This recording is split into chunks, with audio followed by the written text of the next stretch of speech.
आज हम जिसकी बात कर रहे हैं ना, उसका क्रिकेट में योगदान झाट बराबर का है।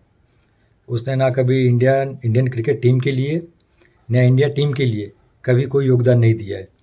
कोई बड़ा योगदान जिससे उसको याद रखा जाए, ना उसने कभी कोई ऐसी मैच जिताने वाली पारी खेली है, ना ऐसा प्रदर्शन दिया जिससे लोग उसको याद करें। वो चाहता है कपिल देव, सुनील गावस्कर, श्रीकांत, इन लेजेंड के साथ मेरा नाम भी याद रखा जाए। लेकिन इसका योगदान झाट बराबर का है क्रिकेट में। इसने ऐसा योगदान नहीं दिया कभी, ना ऐसा कोई परफॉर्मेंस दिया है कि लोग इसे याद करें। मैं बात कर रहा हूँ कीर्ति आज़ाद की, एकदम चिरकुट सा झाटू प्लेयर, जिसने ज़िंदगी भर कुछ भी नहीं किया। कोई भी उसका ऐसा योगदान नहीं है क्रिकेट में कि लोग उसे याद करें। तो इस बारे में बात क्यों कर रहे? इसने कुछ दिनों पहले एक ट्वीट किया था, उसमें लिखा था shame on you Indian cricket team, shame on Indian government, ऐसा कुछ टैग किया था और बाकी बहुत सारी बकचोदी किया था, वो सब छोड़ो। तो इसका मानना है, इसका कहना है, इसने ये ट्वीट किया क्यों था? इसने ट्वीट किया था क्योंकि Indian cricket team world cup जीतने के बाद ट्रॉफी लेके मंदिर में चले गए, तो इसके पेट में मरोड़ उड़ गई।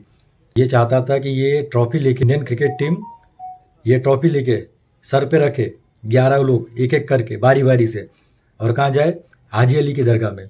वहाँ जाके जो भी पूजा होती होंगी, जिस प्रकार की पूजा करे। इसके बाद अगर फिर भी काम नहीं बन रहा है तो कहाँ जाना चाहिए? अजमेर। अजमेर में जाओ, वहाँ पे भी बारी बारी सर पे सब ट्रॉफी रखे और एक फ़ोटो सेशन कराए, लोगों तक ये सर्वधर्म समभाव वड़ा पाव वाली बातें आ जाए।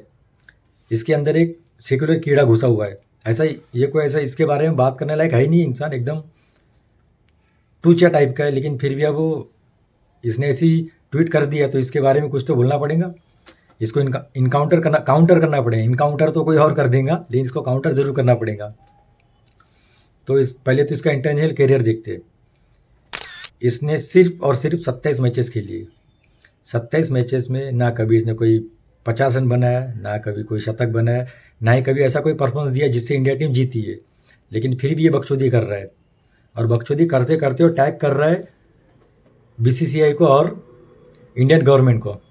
अब इसका थोड़ा ज्ञानवर्धन भी किया जाए। इसको दिमाग तो है ही नहीं झाड़ भर का, इसका ज्ञानवर्धन किया जाए। बीसीसीआई एक स्वतंत्र संस्था है, ये स्वतंत्र क्लब है, और इसके फैसले सिर्फ बीसीसीआई ले सकता है। इसमें कोई भी हस्तक्षेप कर नहीं सकता, ना ही खेल मंत्रालय, ना ही इंडियन गवर्नमेंट। फिर भी उनको टैग कर रहा है, लेकिन इसकी मरोड़ उठ रही है और इसको ये सब कुछ पता भी है, फिर भी ये ऐसी चूतियापा कर रहा है। इसका कारण क्या है? ये चाहता है जो आजकल इंडियन क्रिकेटर मंदिर जाते, उनके फ़ोटो डालते, इससे क्या एक यूथ जो हमारा भारत का जो जनरेशन है वो अपनी संस्कृति की ओर लौटे, धार्मिक हो। ये नहीं चाहता कि ऐसा हो। ये चाहता है कि इंडियन क्रिकेटर ऐसा सेलिब्रेशन दिखाए जैसे उनके हाथ में 2-3 शैंपेन की बोतल हो, दारू पीते हो, नाइट क्लब करते हो, इस प्रकार के कोई फ़ोटो डाले, जिससे क्या एक अच्छा संदेश जाएगा यूथ की तरह, और यूथ को पता चलेगा कि अगर जश्न बनाना है तो दारू में डूबना पड़ेगा, नाइट पार्टी करना पड़ेगा। लेकिन ये नहीं चाहता कि ऐसा करे। इसको बस यही बीमारी है, और ये चाहता है कि इसको है ना लेजेंड की गिनती में गिना जाए, इसको लेजेंड बना दिया जाए। लेकिन लेजेंड कैसे बनेगा? इसने ज़िंदगी भर ना जाट उखाड़ा है, कुछ नहीं किया इसने ज़िंदगी भर।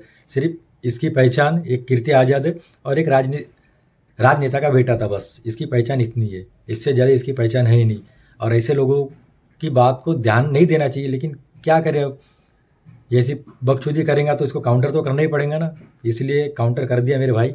जय श्री राम।